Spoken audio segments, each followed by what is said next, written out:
एहतशाम साहब की जानिब बढ़ते हैं। एहतशाम साहब, मौलाना साहब इतना एक तो वक्त क्यों ले रहे थे, या तो हाँ है या फिर ना है, इतना वक्त लग गया उनको अभी तक डिसाइड करने की उन्होंने कौन सी साइड लेनी है। दूसरी जानिब ये बयानात आना शुरू हो गए कि भाई वो रेट लगवा रहे हैं, इसके बाद तो फिर क्या मौलाना साहब ज्वाइन करेंगे ये 6 जो हम देख रहे हैं पार्टीज़ का इत्तेहाद हुआ है?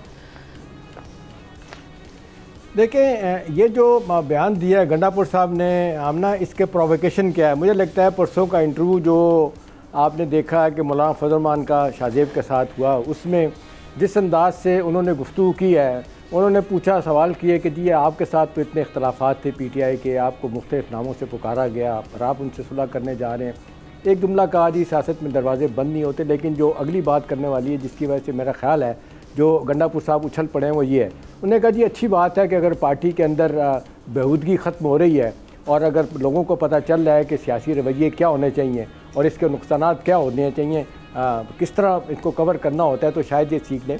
मेरा ख्याल है गंडापुर वहाँ पे खड़े हो गए हैं। एक तो पुरानी दुश्मनी है उनकी, ज़ाहिर शाह ज़्यादा जानते हैं। दूसरा देखिए, पार्टी के अंदर 2, 3, 4 धड़े बन गए। अभी आपने उमर अयूब का जिक्र किया, उसके बाद मरवत साहब का जिक्र किया, फिर उसके बाद देखें अली ज़फ़र का झगड़ा अली अपना गौर खान के साथ अपना है। फिर ये कि इस अंदाज पे जो गंडापुर साहब ने चढ़ाई की है असद कैसर के ऊपर, दूसरी मुलाकात तीसरी की है, वो चाहते हैं कि जी किसी तरीके से मामला बेहतरी की तरफ जाएँ। लेकिन ना उमर अयूब क्या कहते हैं कि जी हुकूमत को गिराना भी है, साथ ये भी कहते हैं जी अदम इस्तेकाम नहीं पैदा करना चाहते। अब देखिए बज़वर्ड क्या है अपना, अभी देखें 6 जमाती इत्तेहाद है।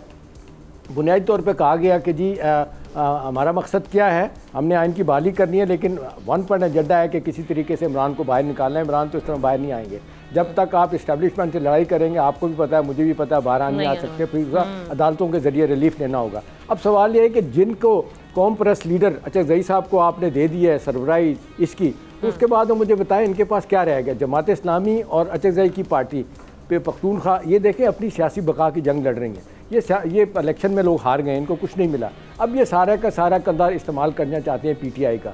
PTI का इस वक्त मसला ये है कि इन्होंने, आपने देखा 2 रैलियाँ निकाल के देख ली, KP से बात नहीं बनी। बलोचिस्तान का जलसा मैं नहीं कहता है, मुखालफिन भी कह रहे हैं पेशीन का जलसा ऐसा ही था। गौर खान अपना उमर अयूब ने जब तकरीर की थी, आपको देखा बंदे ही नहीं थे। मरवत साहब तो आए तो थोड़ा सा माहौल बन गया था। देखिए अब सूरत हाल उस तरफ जा रही है कि इस वक्त इनको नहीं समझ आ रही क्या किया जाए। और रह गया सवाल मौलाना फजल रहमान का। मौलाना फजल रहमान साहब इतने कच्चे नहीं खेले, देखें वो सर, लेकिन टाइम बहुत ले लिया ना, लगवाने की जरूरत है ना। कब तक आखिर वो सदर वाला भी जो सिचुएशन थी वो मरहला भी गुजर गया। अब तो टाइम उन्होंने काफी ले लिया, वो तो चला गया ना उनके लिए, लेकिन टाइम ले लिया। देखें ना, सियासत में तो आमना कोई चीज़ हतमी नहीं होती ना। आप हर वक्त अपनी गेम बनाने की कोशिश कर रहे होते हैं, आप रेलेवेंट रहने की कोशिश कर रहे होते हैं। मौलाना साहब रेलेवेंट रहने की कोशिश कर रहे हैं। उनके तल्लुकात नवाशी साहब से बहुत अच्छे हैं, जरदारी साहब के साथ उनके बहुत अच्छे तल्लुकात हैं। आखिरी बात जो असली बात है, PTI इस तारीख से कोई फ़ायदा नहीं उठाएगी। इंटरनल कॉन्फ्लिक्ट इनका जो है जब तक ठीक ही होगा। और दूसरा ये कि तहरीक चलाने के लिए आपको एक रोड मैप सीरियस किस्म का देना पड़ता है, वो नहीं है। सब्सक्राइब करें और बेल दबाएं ताकि कोई खबर रह न जाए।